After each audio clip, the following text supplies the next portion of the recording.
হে কিমুন মায়ের ফুট হে বর্তমান রানিং চেয়ারম্যানের ফুটের শুনলে হাত তুলছে হে তো তাই না সিয়া লাগবে কামরে। চেয়ারম্যান সাহেব আপনার ভিতরে মারছে তাই তো আমার কাছে দেন মাইরে হাত ভাঙুন।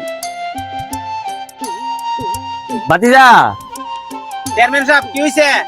এত তারা ওরা করে কই যাইতাছ? আরে চেয়ারম্যান সাহেব কেন না, ওই রাশেদ মেম্বার বলে হাঙ্কির ফুলে বলে মারা গেছে। এর যে একটা জুলুমত করছে এলাকাটার মধ্যে। রাশেদ মেম্বার মারা গেছে? ইন্না নিল্লাহি ওয়া ইন্না ইলাইহি রাজিউন। বাতিজা মানুষটা মারা গেছে, মানুষটার এভাবে গালমন্দ করা ঠিক না। তুমি না ভদ্র ছেলে, এভাবে খারাপ ব্যবহার করতেছো কেরে? আরে চাচা কেন না, এই হাঙ্কির ফুলা আমার আব্বারে শুধু তেল লাগা কারেন্টের ফিলারের লোকে বাজার বাইন্দা বাইরেছে। তাহলে বাতিজা তুমি কেমন জানাজা পড়তে যাইতেছ? না চাচা, এই সুদকুরের জানাজা পড়তাম আমি যাইছি না, আমি যাইতাছি আদা যত মানুষের জানাজা পড়বো সব মানুষকে কইতাম এই সুদকুর হইছে একটা হারামপুর, এর জানাজা কই না পড়ে। মেম্বার মরে গেছে ভাই, কি মেম্বারের কইতাছে? এত কথাটি আমারে নি শুনাইতাছে, সত্য আমি হাই। এ দৌড়ে রে, তাড়াতাড়ি দৌড়, দৌড়ে রে। চেয়ারম্যান বাক্স আজকে তোর কোডিং গেছে বা তোর চেয়ারম্যান কে ছিল গেছে। আচ্ছা চেয়ারম্যান সাহেব শুনেন, আপনি আমার বাপের দ্বারা শুধু টিয়া লাগাইছেন না? টিয়া লাগাইছেন 1 লাখ, আমার বাপের টিয়া নিতেন 1.5 লাখ, এটা সুদ না?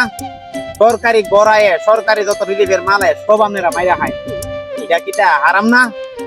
আপনারা চেয়ারম্যান হয়েছেন, আপনারা জনগণের ভোট দেওয়া এলাকার চেয়ারম্যান বানাইছে জনগণের সেবা করবার লাগে। আপনারা ওই ভোট ইলেকশন দেওয়ার আগে আপনারা বলছেন আপনারা জনগণের সেবা করবেন, আপনারা জনগণের রক্ত চুষে হাইতাছেন। আপনারা সরকারি যত মাল আছে সরকারি যত ভাতা আছে এটাতে 100 টাকা আইলে 50 টাকা দিন আর 50 টাকা আপনারা হাইন, এটা অপরাধ নি কইন? তুই আমার সামনে অত জোরে জোরে কথা কস? চেয়ারম্যান সাহেব আল্লাহ কিন্তু সব দেখাতে সহ্য করতে না কিন্তু। আজকে তোর ইমন মাই মারুম আতুই। কি হইছে? আবুদার দন 12 ছেলে আপনার লোকেরা আবুদারে এরকম ধরিতেছে। আরে ইমাম সাহেব কোয়েন না, এ তো আমি বুঝি সুদ খাই, রিলিফের মাল মাইরা হাই, মানুষের গড়ের লিগে 1 লাখ টাকা দিলেন, তুই বুঝি আমি 1 লাখ থেকে 50,000 টাকা মাইরা দিই? এটা কথা নি কোনছেন? চেয়ারম্যান সাহেব আবুদার তো ঠিক কথা বলছে। আপনি চেয়ারম্যান দোকানের আগে আপনার কিছু আসিল না, এখন আপনি চেয়ারম্যান হওয়ার পর আপনার লাখ লাখ টাকা হয়েছে, কোটি কোটি টাকার মালিক হয়েছেন। আপনি এগুলো কেমন জমাইছেন? আপনাদের এগুলা মানুষের টাকা পয়সা মাইরে জমাইছেন, আপনাদের এগুলো করতেছেন, এগুলো ঠিক না। আপনি এত টাকা সম্পদ, আপনার একটা ছেলে, এগুলো কি মরলে আপনি কবর নিয়ে যেতে পারবেন? এই যে আপনি টাকাগুলো মারছেন, এগুলো তো বান্দার হক, এই গুণা তো আল্লাহ মাফ করতে না, এই গুণা বান্দার কাছ থেকে আপনি মাফ নিতে দিন। ইমাম সাহেব আমি অপরাধ করছি, অপরাধ করে অপরাধটার ধামাচাপা দিয়ে আমি এর উপর হাত তুলছি, কিন্তু আমি এই ফাপটার থেকে সরে যাইতাম চাই। জীবনে বহুত পাপ করছি, অনেক মানুষের টাকা পয়সা মাইরা আইছি, তাদের থেকে আমি কিভাবে মাফানো?